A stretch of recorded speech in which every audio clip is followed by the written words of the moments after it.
नमस्कार साथियों, मेरा नाम है आर के सिंह। संस्कृति आईएएस यूट्यूब चैनल के प्लेसेस एंड न्यूज सीरीज में आप सभी का स्वागत है।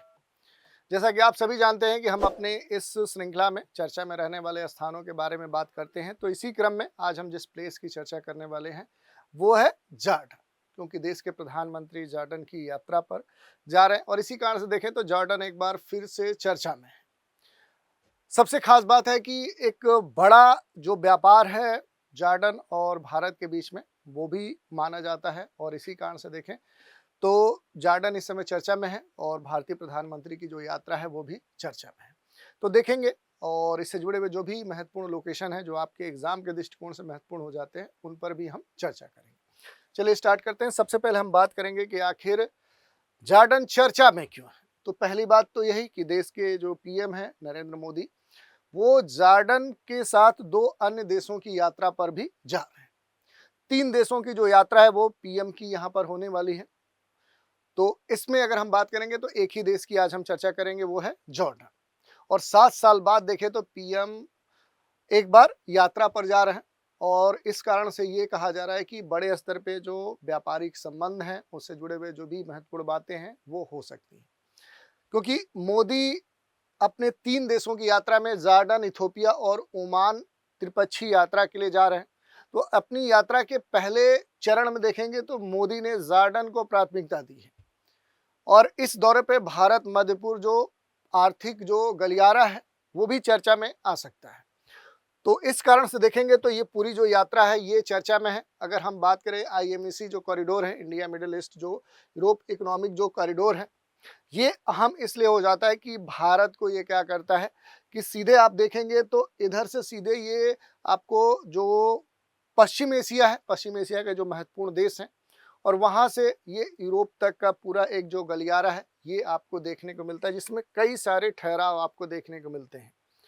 आप देख सकते हैं यहाँ से पूरा एक क्षेत्र है जो ये गलियारे से जुड़ता है, जिसमें कई सारे जो पश्चिम या अरब के जो देश हैं वो इस पर जुड़ जाते हैं। और इस कारण से देखेंगे तो ये गलियारा भारत के लिए अहम हो जाता है, क्योंकि भारत मध्यपुर जो आर्थिक गलियारा है ये एक प्रस्तावित आर्थिक गलियारा है। इसका उद्देश्य यही है कि एशिया क्षेत्र से, जैसे भारत एशिया का एक महत्वपूर्ण क्षेत्र है, इसे क्या करना है कि फारस की खाड़ी से होते हुए यूरोप तक पूरा एक आर्थिक जो एकीकरण है उसके लिए विकसित किया जाए और इस गलियारे के जरिए आर्थिक विकास को बढ़ावा देने का प्रयास किया जा रहा है।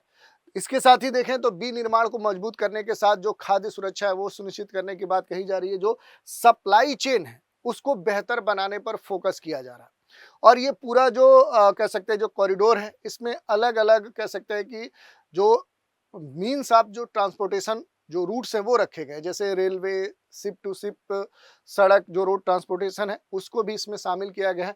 और इसी के आधार पर आप देखेंगे तो इस गलियारे के 2 भाग यहाँ पर देखने को मिलते हैं, जिसमें खास तौर पे अगर आप देखेंगे तो सबसे अहम बात क्या हो जाती है कि इस पूरे कॉरिडोर में आप देखेंगे तो ये 2 पार्ट में बंट जाता है। एक तो पूरब वाला जो ईस्टर्न जो कॉरिडोर है उसमें बंट जाता है और पश्चिम वाला जो उत्तरी गलियारा है उस रूप में बढ़ जाता है। एक तो भारत और फारस की जो खाड़ी है उसके स्तर पे आप इसको देख सकते हैं। तो यहाँ पर आप देख सकते हैं कि ये वाला जो फारस की खाड़ी है और इधर आप देखेंगे जो भारत है, इनके बीच में आप देखेंगे तो पहला इसका क्षेत्र है जिसे क्या कहा गया है, ये पूर्वी गलियारा कहलाता है। दूसरी बात करें तो इसके बाद जो पश्चिम वाला जो क्षेत्र है इसे उत्तरी गलियारा के नाम पर जाना जाता है, जो भारत को क्या करेगा, बाकी इस क्षेत्र से जोड़ने का काम करता है।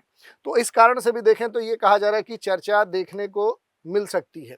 अब थोड़ा सा हम बात कर लेंगे जॉर्डन की कि आखिर जॉर्डन है कहाँ, इसकी भौगोलिक स्थिति कहाँ पर है। तो दक्षिण पश्चिम एशिया का देश क्या है, ये जॉर्डन है। क्या है, तो ये दक्षिण पश्चिम एशिया का एक महत्वपूर्ण देश है और यहाँ पर इसकी जो भौगोलिक अवस्थिति है उसकी अगर आप बात देखेंगे तो ये 0 डिग्री अक्षांश रेखा है, यानी इक्वेटर के उत्तर में है और दूसरी तरफ देखेंगे प्राइम मेरिडियन लाइन के पूरब में है। तो जॉर्डन की जो अवस्थिति है ये क्या है, उत्तर पूर्वी गोलार्ध में अवस्थित ये एक महत्वपूर्ण देश है। अरब प्रायद्वीप के उत्तरी किनारे पर, देखिए ये अरब प्रायद्वीप है और इसके उत्तरी किनारे पर आपको ये देश देखने को मिल सकता है। इसके बारे में जो बेसिक जानकारी है वो भी आप देख सकते हैं। लगभग 91,880 वर्ग किलोमीटर में फैला हुआ है। सेमी एरिड रीजन है और पूरी तरह से लैंड लॉक्ड देश है। कैसे है? आप देख सकते हैं कि इसके अधिकांश जो क्षेत्र हैं चारों तरफ से आप देखेंगे तो अलग अलग देशों से घिरा हुआ ये क्षेत्र माना जाता है और इसी कारण से इसे एक लैंड लॉक्ड कंट्री भी कहा जाता है, भू आबद्ध देश कहा जाता है। कई सारे जो देश हैं वो इससे अपनी सीमाएं साझा करते हैं। जैसे देखिए पूरब में अगर जाएंगे तो यहाँ पर महत्वपूर्ण तौर पे क्या है, एक देश देखने को मिलेगा जो इराक है, वो इससे अपनी सीमा साझा करता है। यहीं पर उत्तर में देखेंगे तो इसके क्या है, जो सीरिया है वो अपनी इससे सीमा साझा करता है। पश्चिम में देखेंगे तो यहाँ पर इजराइल आपको देखने को मिलेगा और फिलिस्तीन आपको देखने को मिल जाएगा। और पश्चिमी क्षेत्र में आप देखेंगे तो यहाँ पर महत्वपूर्ण तौर पे ये वाला जो पूरा क्षेत्र आप देखिए, जॉर्डन का जो संपर्क है इधर सऊदी अरब वाले क्षेत्र से भी हो जाता है। तो ये महत्वपूर्ण देश हैं जिनसे क्या करता है, ये अपनी जो सीमा है वो साझा करता है। अब इसके थोड़ा सा भौतिक प्रदेश के बारे में हम बात कर लेंगे कि जो भी जॉर्डन है इसके भौतिक क्षेत्र कौन से हैं। तो इसमें कई सारे क्षेत्र इसके भौतिक क्षेत्र के तहत शामिल किए जाते हैं। जैसे पहली बात हम करें तो जो पूर्वी क्षेत्र है जो कि रेगिस्तानी क्षेत्र है और देश का लगभग जो पूर्वी क्षेत्र है वो लगभग 4/5 भाग माना जाता है, जिसमें सीरियाई जो रेगिस्तानी क्षेत्र है वो इसमें शामिल कर लिया जाता है। अर्धसल जो सवाना रेगिस्तान है वो इसमें शामिल किया जाता है, जो अत्यधिक शुष्क और जनसंख्या यहाँ का विरल देखने को मिलती है। और पश्चिम में ये वाला जो क्षेत्र है ये अपेक्षाकृत आप देखेंगे तो ये उच्च भूमि के तौर पे यहाँ पर मौजूद है। अपेक्षाकृत देखेंगे तो यहाँ की जो औसत ऊंचाई है वो क्या है, वो 600 से लेकर 900 मीटर के आसपास देखने को मिलती है। और यहाँ की जो जलवायु है, अगर जलवायु की आप बात करेंगे तो यहाँ की जलवायु अपेक्षाकृत क्या है, ये ठंडी है। जैसे आपने देखा पूरब की तरफ वाला जो पूरा क्षेत्र है जो एक तरह से सीरियन जो मरुस्थल क्षेत्र है, इधर आप देखेंगे ये मरुस्थली जो क्षेत्र अपेक्षाकृत क्या है, ये गर्म है। लेकिन पश्चिम जो अपेक्षाकृत ऊंची ऊंचाई वाला क्षेत्र है वो क्या है, वो जलवायु ठंडी है। और इधर वाला जो क्षेत्र है ये कृषि के लिए क्या है, कृषि के दृष्टिकोण से देखेंगे तो ये महत्वपूर्ण माना जाता है। और यहीं पर आप देखेंगे तो सबसे जो ऊंचाई वाले जो क्षेत्र हैं, जैसे आप देख सकते हैं कि यहाँ पर जॉर्डन में आएंगे तो सबसे ऊंचा जो स्थल है माउंट जो राम है वो यहाँ पर आपको देखने को मिल सकता है। सबसे दक्षिणी जो उच्च भूमि है वहीं पर ये आपको देखने को मिल जाएगा। इसके अलावा अगर आप देखेंगे तो तीसरा जो रीजन होता है वो ग्रेट रिफ्ट वैली वाला जो क्षेत्र है उस रूप में इसे डिफाइन किया जाता है। जो जॉर्डन ये नदी है, ये जो जॉर्डन रिवर आ रही है इससे सटा हुआ नदी घाटी जो क्षेत्र है, ये पूरी जो घाटी वाला क्षेत्र है, जॉर्डन नदी वाला जो क्षेत्र है, ये क्या है, अगर इसकी हम बात करेंगे तो एक तरह से क्या है, ये फॉल्ट आधारित भू आकृति है। और यहाँ पर बहुत सारे जो महत्वपूर्ण लोकेशन, जैसे डेड सी आपको महत्वपूर्ण एक लोकेशन आपको देखने को मिलेगा। सी ऑफ जो गैलीली है ये आपको देखने को मिलेगा। यहीं पर जो अकाबा की खाड़ी है वो आपको देखने को मिलेगा। तो ये कुछ महत्वपूर्ण लोकेशन है जो आपके एग्जाम के दृष्टिकोण से क्या हो सकते हैं, पूछे जा सकते हैं। कुछ अन्य बातों की हम चर्चा कर लेते हैं। तो देखिए यहाँ पर अगर आप देखेंगे नदी और जो जल निकाय हैं महत्वपूर्ण तौर पे जॉर्डन के संदर्भ में देखेंगे तो यहाँ पर बड़े जो जली क्षेत्र है, जिसमें आप देखेंगे सी ऑफ जो गलीले है एक बड़ा जली क्षेत्र है, उत्तर से दक्षिण की तरफ आपको देखने को मिल सकता है। यहीं पर आपको एक महत्वपूर्ण जो नदी है वो देखने को मिलेगी, जॉर्डन रिवर। ये क्या है कि उत्तर से दक्षिण की ओर ये प्रवाहित होती है और ये कहाँ पर जाकर मिल जाती है, तो यहाँ पर जो डेड सी है, डेड सी में आकर जॉर्डन रिवर मिल जाती है। मृत सागर के बारे में अगर हम देखें कि डेड सी क्या है, तो पृथ्वी के सबसे निचले स्थानों में ये शामिल है। और यहाँ की जो सैलिनिटी है, जो लवणता है, वो क्या है, वो काफी अधिक है। और इस कारण से देखें तो ये बड़ा ही चर्चा में रहता है। यहाँ पर एक दो और नदी जो आपको है वो देखने को मिल सकती है। अगर यरमोक रिवर की बात करें तो वो भी क्या है, यहाँ की एक महत्वपूर्ण नदी मानी जाती है, यरमोक रिवर।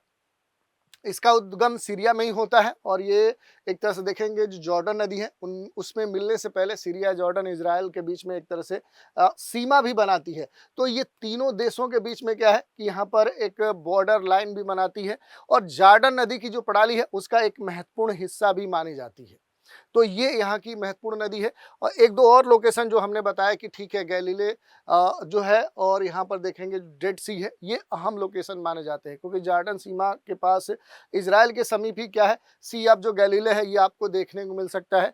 जॉर्डन जो रिफ्ट वैली है उसी में ये अवस्थित है और जॉर्डन नदी इस झील के जल का एक महत्वपूर्ण स्रोत भी है। संभवतः जॉर्डन नदी का जो जल प्रवाह है ये लावा जो निक्षेप होता है उसके द्वारा अवरुद्ध हो जाने के साथ ही देखें तो इस एक तरह से क्षेत्र का या इस जलीय क्षेत्र का निर्माण हुआ है। दूसरी बात करें अगर डेड सी की हम बात करें तो डेड सी भी एक अहम लोकेशन माना जाता है यहाँ पर मृत सागर के तौर पे, जहाँ पर आकर ऊपर से जो जॉर्डन रिवर है ये आकर इसी में गिरती है। मृत सागर इसलिए कहा जाता है क्योंकि इसकी जो लवणता है वो इतनी अधिक है, जो सैलिनिटी है वो इतनी अधिक होती है।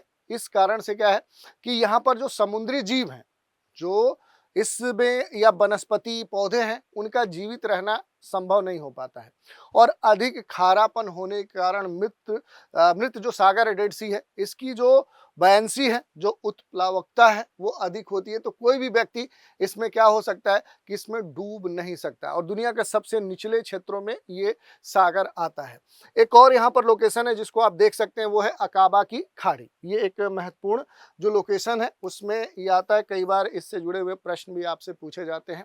लाल सागर के उत्तरी क्षेत्र में, इसके नीचे ये लाल सागर है, इसके उत्तरी क्षेत्र में गल्फ ऑफ जो अकाबा है वो आपको देखने को मिल जाएगी। सिनाई जो प्रायद्वीप है उससे ये सटा हुआ क्षेत्र आपको देखने को मिल जाएगा। तो सिनाई जो प्रायद्वीप है उसके द्वारा पूर्व में अकाबा की जो खाड़ी है और उसके पश्चिम में स्वेज की जो खाड़ी है उसमें ये विभाजित होती है और अकाबा की जो खाड़ी है ये सिनाई जो प्रायद्वीप है उसके दक्षिण पूर्व किनारे पर अरब प्रायद्वीप के पश्चिम में ये अवस्थित देखने को मिलता है। ये जो अकाबा की खाड़ी है ये इजराइल, जॉर्डन, मिस्र, सऊदी अरब देशों से आप देखिए तो सभी देशों से क्या है एक तरह से घिरा हुआ क्षेत्र माना जाता है। और पूर्वी जो अफ्रीकी रिफ्ट वैली है जो घाटी क्षेत्र है उसका एक अहम क्षेत्र भी माना जाता है। इसका जो निर्माण है वो अफ्रीकी जो सीरियाई कह सकते हैं कि जो रिफ्ट है उसके साथ ये हुआ है। इसके अलावा एक दो और लोकेशन है जिनके बारे में हम देख सकते हैं। एक सिटी है पेट्रा, अहम सिटी मानी जाती है, प्राचीन शहर है और विश्व धरोहर स्थल में भी ये शामिल है। अपनी चट्टानों की तराशी के कारण देखिए बड़ा ही यूनिक यहाँ पर चट्टानों में नक्काशी की गई है और दुनिया में 7 जो नए अजूबे हैं उनमें ये शामिल है। अगर यहाँ के पूरे जॉर्डन के प्रशासनिक क्षेत्र की बात करें तो आधिकारिक जो नाम है वो दिए गए हैं। 3 क्षेत्रों में पूरा जो प्रशासनिक क्षेत्र है वो विभाजित है। अलग अलग जो यहाँ के गवर्नरेट जो क्षेत्र है उनके बारे में देख सकते हैं। जो राजधानी क्षेत्र है वो अम्मान है, पूर्वी पठारी क्षेत्र में ये अवस्थित है और इसकी जो भूमिका है कि प्रशासनिक केंद्र है, आर्थिक केंद्र है, सांस्कृतिक केंद्र है, पश्चिम एशिया की प्रमुख सांस्कृतिक राजधानी के तौर पे भी इसे जाना जाता है। तो जॉर्डन की जो राजधानी है और सबसे बड़ा जो शहर है वो क्या हो गया, वो अम्मान हो गया। पूर्वी तट पर स्थित है और देश के जितनी भी गतिविधियां हैं उनका सबसे महत्वपूर्ण केंद्र माना जाता है। जनसंख्या की अगर हम बात करेंगे तो 1 करोड़ से अधिक जनसंख्या है, 11वां सबसे अधिक आबादी वाला देश माना जाता है। और इसके अलावा जो भी लोकेशन है यहाँ पर जो जॉर्डन है, मृत सागर है, रिफ्ट वैली है, माउंट राम है, ये सारे जो लोकेशन है वो जॉर्डन से जुड़े हुए हैं जहाँ से प्रश्न आपके पूछे जा सकते हैं। तो ये पूरा जॉर्डन के बारे में हमने देख लिया क्यों चर्चा में है और उससे जुड़े हुए जो भी अहम जानकारी थी उस पर हमने बात कर ली। अब इसी चर्चा पर आधारित एक प्रश्न है, जॉर्डन की भौगोलिक स्थिति के संबंध में निम्नलिखित कथनों पर विचार कीजिए। जॉर्डन दक्षिण पश्चिम एशिया में स्थित एक सेमी एरिड कंट्री है। जॉर्डन पूर्णतः आबद्ध लैंडलॉक्ड देश है। मृत सागर जॉर्डन की पश्चिम सीमा पर अवस्थित है। ऊपर दिए गए जो कथन है उनमें से कौन से सही हैं? कूट दिया गया केवल 1 और 3, 1 और 2, 2 और 3 या फिर 1, 2 और 3। तो इसमें सही जो विकल्प है उस विकल्प का आपको चुनाव करना है और सही उत्तर हम तक प्रेषित करना है। तो आज के एपिसोड में इतना ही। आप सभी हमारे साथ बने रहें, इसके लिए धन्यवाद।